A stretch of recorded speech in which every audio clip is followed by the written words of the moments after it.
અને આ તરફ આગળના મુદ્દા પર ચર્ચા કરીશું કે કૌભાંડ કર્યું અને ત્યારબાદ દંડ પણ મળ્યો। રાજકોટ આવાસ કૌભાંડનો ચર્ચો ખૂબ વધારે ચગ્યો છે। એમાં વધુ એક કારસ્તાન ઉમેર્યું છે નગરસેવકનું વધુ એક કારસ્તાન સામે આવ્યું। પ્રદ્યુમન પાર્ક પાસે ગેરકાયદેસર ઓરડી અને મકાનો બનાવવામાં આવી અને ત્યારબાદ આ ગેરકાયદે ઓરડી બનાવી તેને ભાડે આપી દેવામાં આવી। સરકારી જમીન કે જેના પર કબજો કરી અને કવાભાઈ ધનપતિ બની ગયા। સરકારી જમીન પર 100 જેટલી ઓરડીઓ બનાવી તેને ભાડે આપી। પોલીસ વેરિફિકેશન વગર જ આ ઓરડીઓ ભાડે આપી અને ગોરખ ધંધો ચાલતો હતો, જે આખરે પકડાઈ ગયો।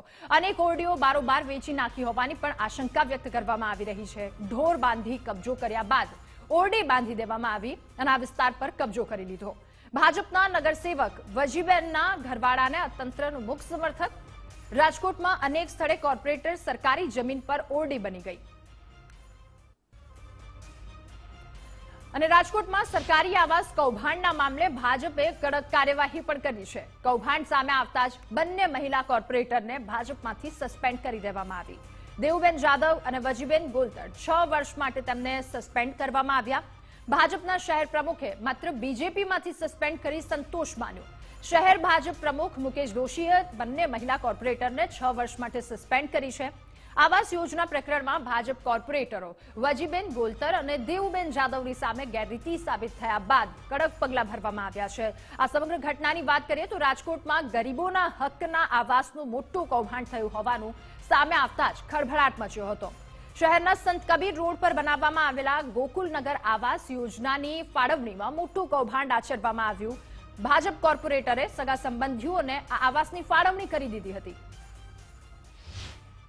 રાજકોટ મહાનગરપાલિકાનો ઇતિહાસ જોઈએ તો લગભગ 4.5 દાયકાથી 5 દાયકાથી વધુ સમયથી ભારતીય જનતા પાર્ટીનું સ્વચ્છ શાસન છે। આવા સમયે આવી ગેરરીતિ ચલાવી ન લેવાય એવું અમારા પ્રદેશ હાઈકમાન્ડ પણ ચોખ્ખું માને છે, સ્પષ્ટ માને છે અને પ્રદેશ હાઈકમાન્ડની સૂચના પ્રમાણે આ બંને ભારતીય જનતા પાર્ટીના કોર્પોરેટરશ્રી ને ભારતીય જનતા પાર્ટીના પ્રાથમિક સભ્ય પદેથી અમે એમને સસ્પેન્ડ કરી છે। ભારતીય જનતા પાર્ટીના પ્રાથમિક સભ્ય પદેથી રદબાતલ કરી છે। 6 વર્ષ માટે એમની સામે પગલાં ભરવામાં આવે છે અને 6 વર્ષ માટે ભારતીય જનતા પાર્ટીના પ્રાથમિક સભ્ય પદેથી દૂર કરવામાં આવે છે। 4 વખત સર્વે થયો।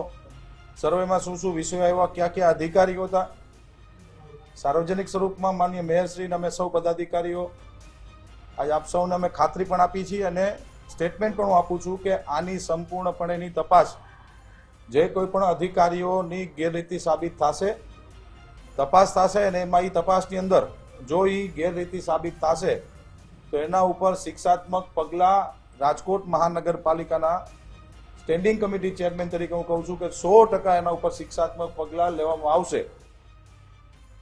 તો મુદ્દાની વાતમાં હાલ બસ આટલું જ। વધુ સમાચાર માટે આપ જોતા રહો ગુજરાત ફર્સ્ટ। નમસ્કાર।